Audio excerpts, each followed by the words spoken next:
my name is Bernard Brault. I'm with OTN Systems, and today I want to give you a short demo about IEEE 1588 transparent clocking and what it does on an XTran network. So let's start with a little bit about describing what 1588 is. So what you have is somewhere probably in your control center or a couple of strategic locations, you may have a grand master clock, something of a high quality clock with a high precision, and you will have several boundary clocks in your substation finally driving because of application that require precision timing within the microsecond inside the substation. And in between you will have a network, and 1588 is about synchronizing clock over a terrestrial network. These clocks obviously can be synchronized also over GPS, but GPS is not necessarily a reliable source, and you want to make sure you have a terrestrial backup over your microwave or packet network. And I'm going to show you what transparent clocking can do in this circumstance. So the demo I'm going to give you is six XTran nodes, and the two end nodes that you see right here, I will have a master clock connected to this particular node at the end right here, and a slave clock on the other end, and there'll be a service in between. And the service is a 1588 streaming service that a master and slave clock communicate over, and that's what basically does the synchronization, where the slave clock will try to synchronize the master clock with the level of precision within the microsecond or better. So as you can see right here, we'll establish a 1588 Ethernet service. The bit stream here is fairly small, so it's somewhere around 30 kilobits per second. A number of messages are exchanged between the master and the slave, and they're essentially trying to figure out what is the latency between the two of them and correcting the slave clock so that it can synchronize microsecond precise to the master clock. And in parallel with this, I will establish a disturbance traffic with a traffic generator. And the traffic generator is going to inject a fairly large amount of larger frames in this hop right there, and the idea is to create a certain amount of disturbance. The 1588 service will have higher priority, but even though it has a higher priority, 1588 packets that are trying to egress on this specific port right there, they're not necessarily competing against the disturbance traffic, which is a lower priority, but you may have a packet from the disturbance packet that's actually currently egressing on the port, and that could be jumbo frame or a larger frame, and the 1588 packet has to wait for that to egress, and it creates packet delay variation.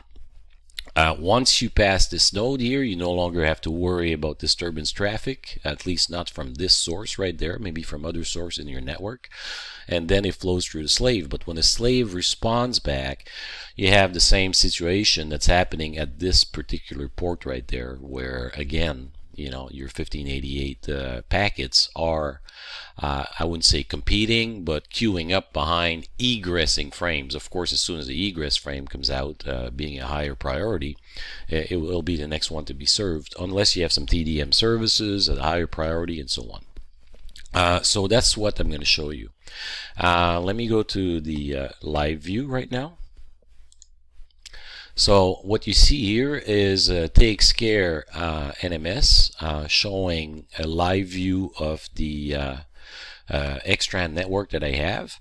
Highlighted here is the master clock is connected to the interface 1 port 4 of node 5 right there, and the view of the master clock is shown here. It's a NetProbe 2000 and it has a setting for 1588, and it's currently provisioned as a master clock. And then at the far end, connected on node number 6 here, interface 1 port 4, is again another NetProbe 2000, but this time around it's connected as a slave.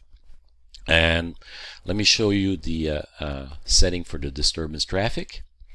So I have another Ethernet generator that's connected here, and it generates frames, goes across to a reflector, and the reflector sends the frame right back. So I will have a bidirectional traffic flow here of about 700 some megabit per second compared to the 1588 here, that's much smaller.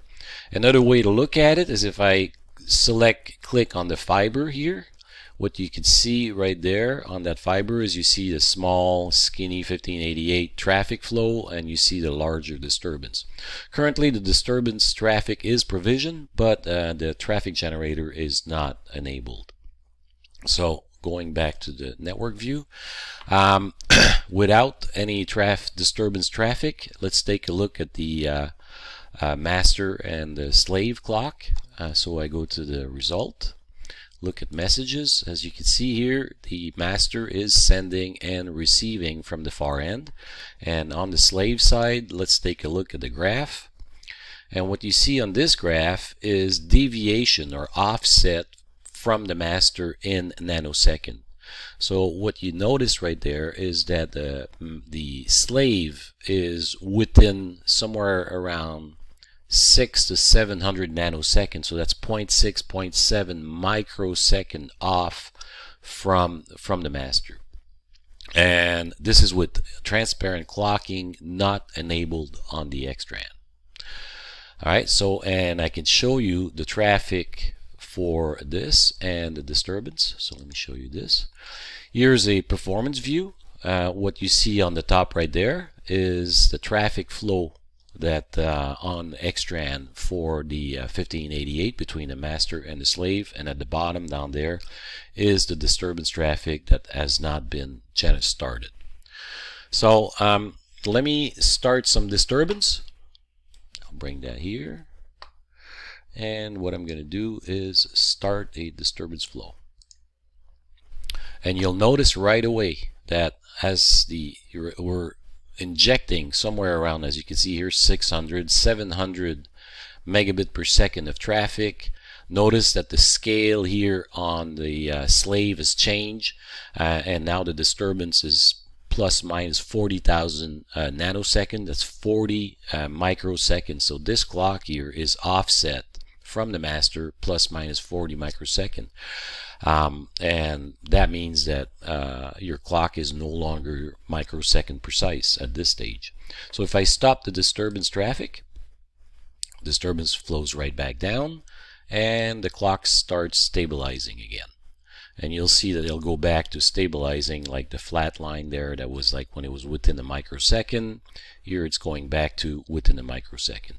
So all of this was without 1588. So the next step that I'd like to show you is enabling 1588, and I could go across all the settings. In order to enable 1588, you have to enable it on every port and every device that's involved in transporting traffic between the master and the slaves or the boundary clocks.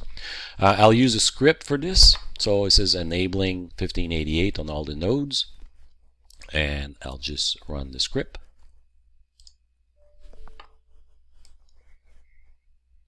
And the script is running, so let me just move this out of the way, and it's currently loading the script. It says wait a little bit. So during the enabling, we're losing traffic here. Notice that the 1588 flow between the master clock and the slave clock has been turned off, and as soon as the loading of 1588 is done, enabled, it will come back. Just give it a minute or so, and we'll see this when it starts seeing a response right here.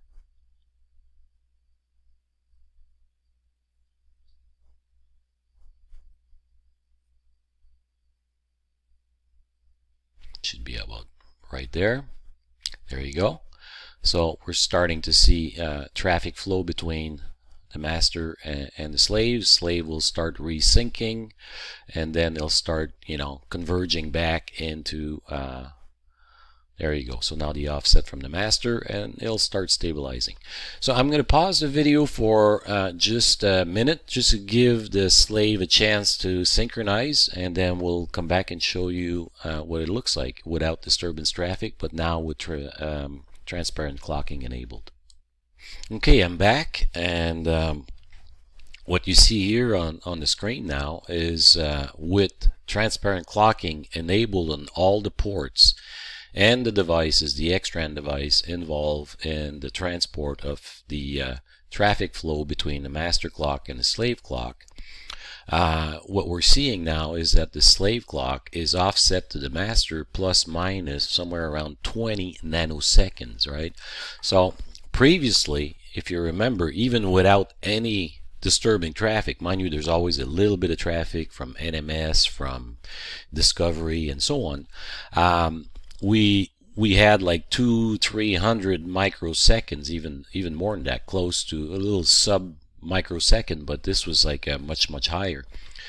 Now the slave clock is within 20 nanoseconds.